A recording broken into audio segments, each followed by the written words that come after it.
చెందుతుంది. ఎందుకంటే ఆయన చెప్పిన మాటలన్నీ నా జీవితంలోకి తిరగాక నేను మారుస్తా ఉన్నా అంచెలంచెలుగా. ఏది ఆయన చేయబోకంటే అది చేయట్లేదు, ఏది చేయమంటే చేయడానికి పూనుకుంటా ఉంది నా మనసు. నేను కూడా నా మనసు అంటే మాయ చేస్తుంది రకరకాలు. బుద్ధుడు చెప్పినటువంటి ఆ జ్ఞానానికి నేను విలువిచ్చి ఆ విధంగా నేను నడుచుకోవటం వల్ల ఆ విధంగా మనం ఎంతో కొంత ఈ రోజు తయారవుతున్నావా లేదా? తయారవుతున్నాం అంటే దీన్ని మీ అందరూ కూడా ఇచ్చే ఒక సందేశం ఏమిటంటే, టైం అనేది ఎలా ఉన్నా గడిచిపోతుంది. కాలం అనేది చాలా విలువైనది. ఎందుకంటే నీకు తెలియకుండానే వచ్చి నీకు తెలియకుండానే కాలం గడిచిపోతా ఉన్నది. మనం భజన మొదలు పెట్టినప్పుడు చాలా మంది ఉన్నారు, ఈరోజు చాలా మంది లేరు, అందరికీ తెలుసు. అందుకు కాబట్టి కాలం అనేది వృధా చేసుకోకుండా, అనవసరమైన టైం వేస్ట్ చేసుకోకుండా దేవాలయాలకు అనేది భజన కార్యక్రమాల్లో ముఖ్యంగా జ్ఞానం అనేది ఒకవేళ అందరికీ అబ్బకపోవచ్చు, కానీ భక్తి అనేది గొప్పది. అన్నమాచార్య భక్తి ద్వారానే జీవితం మొత్తం సార్థకత అయింది. రామదాసు భక్తి వల్లనే ఆయన అద్భుతమైనటువంటి దైవ దర్శనం, దైవ జ్ఞానాన్ని పొందాడు. అందుకని భక్తి అనేది మనకి, అందుకని నువ్వేమి చెప్పలేకపోతే ఓం నమ శివాయ ఒక మంత్రం, 5 అక్షరాల మంత్రాలతో జీవితాన్ని తరించొచ్చు. అయ్యా మనకు గొప్పగా పండితుడు ఉంటాడు, ఆయన వేదాలు మొత్తం జరిగాడు, ఆయనతో నువ్వు సమానం అని చెప్పారు. ఓం నమో నారాయణాయ నమః ఈ మంత్రం, ఈ 8 అక్షరాలు ఉంటే నీకు చతుర్వేద పురుషార్థాలు అది సాధించి పెడుతుంది కదా, నీకు ఇతర ఏం అవసరం లేదని చెప్పి ఆ మంత్రం చక్కగా నారాయణ మరి దేవఋషి నారద మహర్షి చెప్పినటువంటి మాట.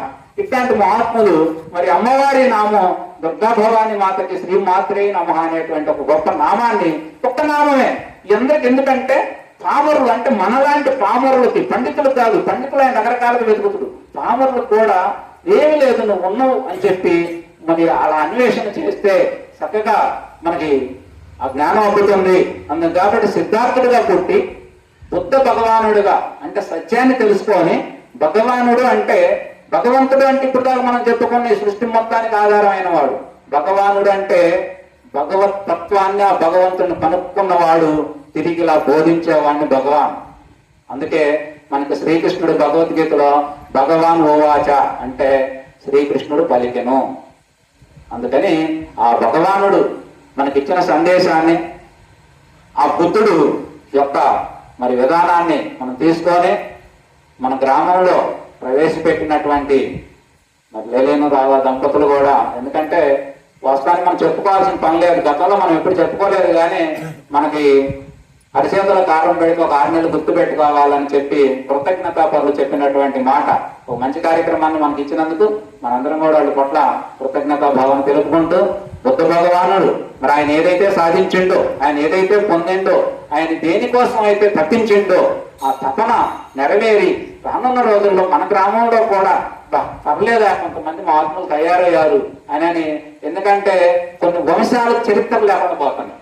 ఇవాళ మన గ్రామంలో నాకు క్యాపిటల్ వచ్చిన తర్వాత కొన్ని కులాలు, కొన్ని వంశాలు, కానీ శాక్య వంశం అనేది ఎప్పుడో 2500 సంవత్సరాల నాడు ఇప్పుడు లేదు అది, కానీ ఆయన వల్ల వంశం నిలబడింది, ఆయన వల్ల కులం నిలబడింది, ఆయన వల్లే ఆ దేశం కీర్తి ప్రతిష్ట నిలబడింది.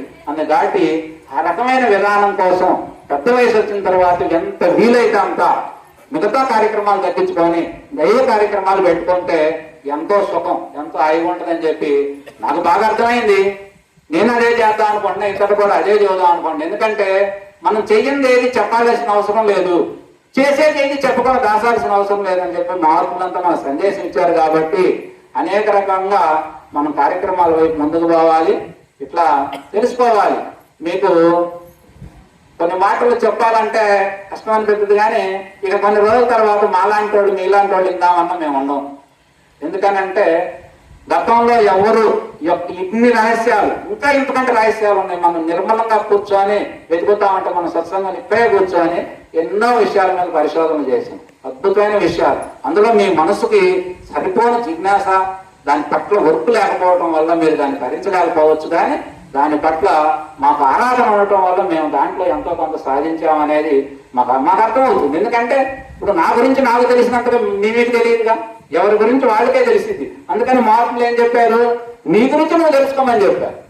నీ గురించి నువ్వు తెలుసుకుంటే ప్రపంచం అంతా తెలుసుకోవాలి. నువ్వు ప్రపంచం అంతా ఎతికినావు అనుకో, ఇప్పుడు పూర్వకాలంలో మనకి తపస్సు చేసేవాళ్ళు, తపస్సు ఎందుకు? స్వామి దగ్గర పోవచ్చుగా. వైకుంఠంలో నారాయణుడు ఉంటాడు, ఆయన దగ్గర మనం ఏడపోగలుగుతాం. అందుకని మనం కూర్చుంటే ఆయన రావటం ఈజీగా. అందుకని తపస్సు.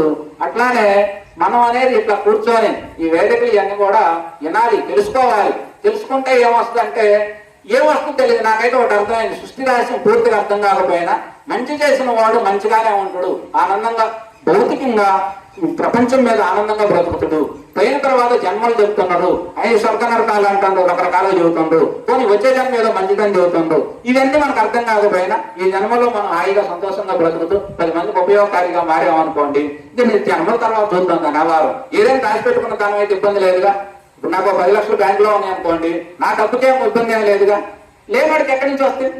అందుకు కాబట్టి ఎంతో కొంత ఈ ఒక్క చిన్న మంచి పని కూడా కొంత ఉపయోగంగా మారింది అని చెప్పి ఇట్లాంటి చిన్న చిన్న విషయాల మీద ఇవన్నీ చేయాలి. చేసుకుంటే ఇతరుల కోసం కాదు, మీకోసమే చేసుకోవాలి. చేసుకుంటే మీకు ఉపయోగం ఉంటుంది. లేకపోతే మన అజ్ఞానమే మృత్యువు, జ్ఞానమే అమృతత్వం అని చెప్పి భారతంలో ఆయన సనస్సుజాతీయుడు ప్రాచీనమైనటువంటి ఋషి ఆయన చెప్పినటువంటి మాట ఏమిటంటే 183 శ్లోకాల సారాంశం ఒక ముక్కలో చెబితే, మరణం అనేది అజ్ఞానికే మరణం కానీ జ్ఞానికి మరణం లేదని చెప్పి తేల్చారు మహాత్ముడు. అట్లాంటి మరణం లేని అమృతత్వాన్ని సాధించాలి అంటే ఆత్మ సాధన, ఆత్మ శోధన, ఆత్మ జ్ఞానాన్ని పొందాలయ్యా. అదే మానవ జన్మ సార్థకం అని చెప్పి మహాత్ములంతా తేల్చారు. ఆ మార్గానికి బుద్ధుడు మనకు మార్గదర్శిగా ఉన్నాడు. మన అదృష్ట మహానుభావుడు ఆయన ఉండటం. అట్లాంటి మార్పులు ఎంతో మంది ఉన్నారు మన దేశంలో కోకొల్లలుగా. కానీ అట్లా ఏ స్వార్థం స్వలాభం లేకుండా నిస్వార్థంగా జ్ఞాని, త్యాగి, వైరాగి ఇట్లా అనేక రకమైన ఎన్ని పేర్లు పెట్టిన గొప్ప మహాత్ముడు మనం తలుసుకుంటే ఎంతమంది ఆధ్యాత్మిక